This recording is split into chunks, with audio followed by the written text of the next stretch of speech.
Boa tarde, Edgar. Boa tarde, Alex. Boa tarde, João Vitor. Amanhã tem jogão, hein, Alex? Jogão de bola.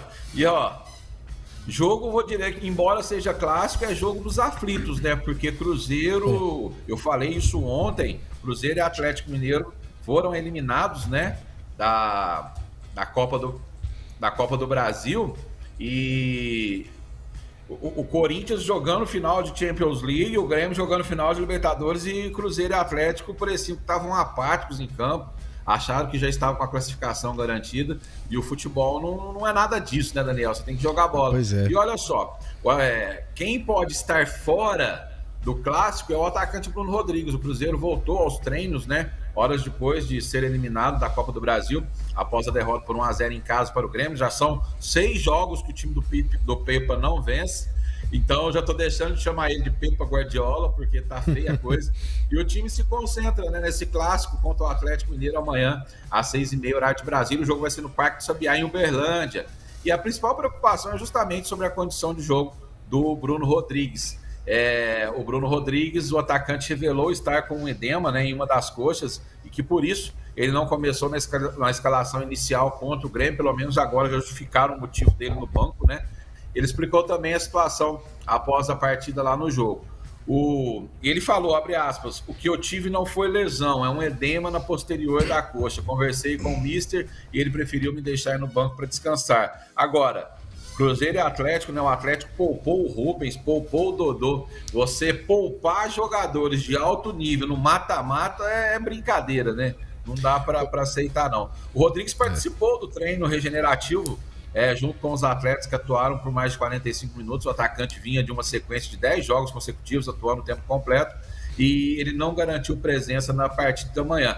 A provável escalação para esse clássico do Cruzeiro é Rafael Cabral, William, Lucas Oliveira, pelo amor de Deus, Luciano Castanho e Marlon, melhor lateral esquerdo do Brasil, Felipe Machado, Alisson ou Neto Moura, Matheus Vital, que está voando, Wesley Stênio. Aí ou entra Stênio ou entra Bruno Rodrigues, ainda não foi definido. E também outra dúvida é Gilberto e Henrique Dourado. Eu acredito que ele deve entrar com o Henrique Dourado. Em campo estiveram jogadores que não atuaram, né, no treino de hoje de manhã contra o Grêmio, e relacionados que jogaram por pelo menos 45 minutos. O Pepa acompanhou o treino, falou com os jornalistas e disse que está otimista. O problema é esse. O Pepa, ele está sempre otimista, né? Toda entrevista ele fala que está otimista. Toda entrevista ele fala que tá otimista, mas não ganha. Então... Mas, olha só, pro Atlético, a notícia do Bruno Rodrigues, lógico que nunca desejando mal pro atleta, mas pro jogo é melhor pro Atlético, porque o Bruno Rodrigues, na minha visão, é o melhor atacante do Cruzeiro. O Marlon também, o lateral Marlon também passa por uma fase muito boa, apesar que de ter essa sequência de resultados negativos, né? São 6 jogos sem vencer, o Cruzeiro vem com um começo de ano muito bom, então... eu vejo mais como esse contraste. O Cruzeiro começou o ano muito bem, lógico que depois do Mineiro, né, depois que saiu o Pesolano e chegou o Pepa, começou bem, e agora tem caído um pouquinho. O Atlético, na minha visão, foi o contrário, né, tinha começado mal, foi subindo, mas tudo vai depender muito também do clima, da confiança que os jogadores vão ter depois desse último jogo da Copa do Brasil, que os dois times foram eliminados, né? Cruzeiro, igual você falou, Cruzeiro pro Grêmio, Atlético pro Corinthians, e os dois faltou para os dois a vontade realmente de passar na competição mata-mata. O Atlético, Alex, no time titular são 2 baixas já que são confirmadas por suspensão, que é o Pavon e o Zaratio. E isso acho que esses 2 desfalques vai fazer bastante diferença para o Atlético, porque são titulares e o Pavon vem passando por ótima fase, jogos seguidos, jogando bem, fazendo gols, dando assistências também. Você pode ver nos últimos jogos que o ataque do Atlético pende totalmente para o lado direito, porque é onde está o Pavon, e também por onde cai o Hulk, né? Então a maioria das jogadas que levaram perigo ao gol do adversário do Atlético surgem pelo lado direito. O Zaratio é o meio-campista que teoricamente é centralizado, mas ele também cai um pouquinho mais para a direita, e que é o motor do meio-campo do Atlético. Realmente no último jogo contra o Corinthians ele não foi tão bem, mas no geral é um jogador jovem que faz muita diferença, que está o tempo todo em todos os lugares do campo, corre muito. faz gols, pisa na área, busca a bola na defesa. Então o Pavon e o Zarate são 2 jogadores importantíssimos que não vão estar no jogo contra o Cruzeiro por causa de suspensão de 3 cartões amarelos.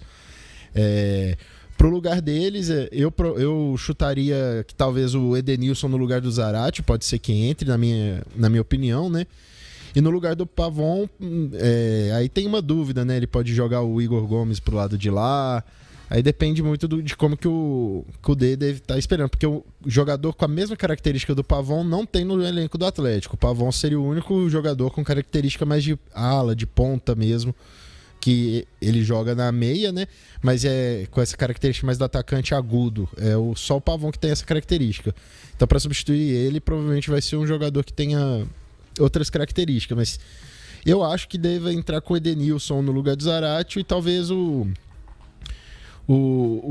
Igor Gomes pelo lado direito, né? Eu imagino que talvez seja essa a escolha do Kudê. O time que começou jogando contra o Corinthians e que estava muito mal, né? Que depois no intervalo o Kudê fez 4 alterações mudando a cara do time, mas mesmo assim não conseguiu sair com a vitória. Esse time eu imagino que o Otávio não deve entrar, deve voltar ao Batalha como titular, porque o Otávio foi o responsável pelo primeiro gol, né? Aquela falha de saída de bola, de passe de bola, ele recuando com o Maurício Lemos, mas é uma bola totalmente quadrada.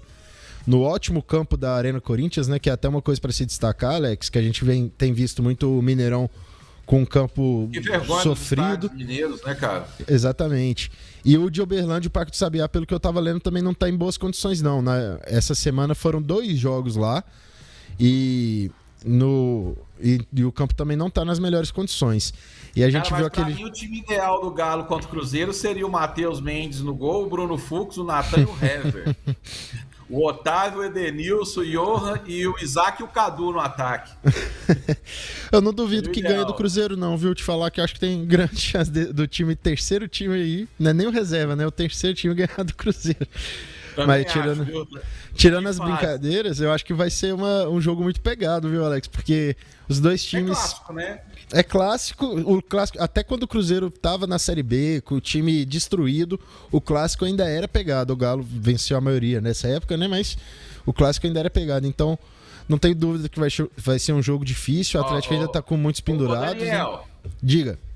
A galera tá mandando mensagem aqui pedindo palpite do jogo. Fala palpite do jogo. Vou fazer um desafio aqui pra você ver o tanto que eu sou doido. E o Edgar com o Emanuel de testemunho. Edgar, você que é o nosso chefe, você autoriza, se o Cruzeiro vencer o Atlético, o Daniel se apresentar na segunda-feira com a camisa do Cruzeiro? Não vai ter isso, não. Autorizar, autoriza. Não posso forçar ele a fazer isso. Aqui é a seriedade, Alex. Ó, seriedade, a informação. Ó, valorizar a informação. Daniel, se der Cruzeiro, você vai com a camisa do Cruzeiro. Se der Galo, eu venho com a camisa do Galo. Topa? Não topo. Não topo, de jeito nenhum. A gente pode combinar uma outra aposta, mas vestir a camisa do Cruzeiro tem como não, né, Alex? É brincadeira. Isso é difícil, a do Galo também é. Tá certo. Mas agora, quanto que você acha que vai ficar o jogo? Cara, agora falando sério, né, que é complicado dar esse resultado. Eu acho que o Atlético ele leva um pouco de vantagem justamente por essa questão de peças, de elenco. Você falou aí naturalmente de 4 ou 5 opções para o meio de campo, e o Cruzeiro não tem isso. O Cruzeiro perdeu o Ramiro, perdeu o Richard.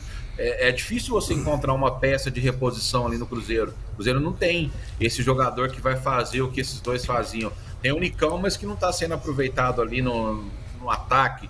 Cara, jogo difícil. Falar como torcedor, eu vou apostar 2-0 pro Cruzeiro, mas não é um jogo fácil não. Então acho que o Atlético vem forte, né? Quer assumir a liderança, briga para isso. Agora só tem Libertadores, Copa do Brasil. Bom, depende muito das loucuras na escalação do Pepa, mas eu vou colocar aí 2-1 Cruzeiro. Você falou isso, o Cruzeiro tá em 6º lugar, né? Se não me engano, 13 pontos, e o Galo tá em 4º lugar com 14. Cruzeiro, se vencer, entra no G4, provavelmente, e o Atlético, se vencer, dependendo dos outros resultados, pode ficar até como vice-líder do campeonato, né? Eu chutaria 1x0 pro Atlético. Eu também. Você também? 1x0 pro Cruzeiro, né? 1x0 pro Cruzeiro? Cruzeiro. Também não. Também não, né, Edgar? Não, também não. Ontem eu tava lá com o pessoal do Cicobi, eles falaram que o Edgar é o melhor mestre de cerimônias da região. Eu falei, é verdade. Ele é cruzeirense. Aí se você apostar no Galo, eu perco a fé. 1x0 Cruzeiro. E você, eu acho que, pelo que você falou, Alex, eu acho que o Atlético, ele, em termos de jogadores ali, ele tá melhor, tá mais bem preparado, né? E eu acho que o Cruzeiro vai ter uma dificuldade aí, mas eu acho que vai fazer uma ainda. Eu também tô sentindo 1x0 pro Galo. Aí, ó. Então tá bom. 1x0 pro Galo. Copiou meu palpite. Não, eu já tava sentindo. Não, paga o Edgar. Tá certo. Vamos ver o que dá amanhã. Segunda-feira a gente comenta. Isso aí.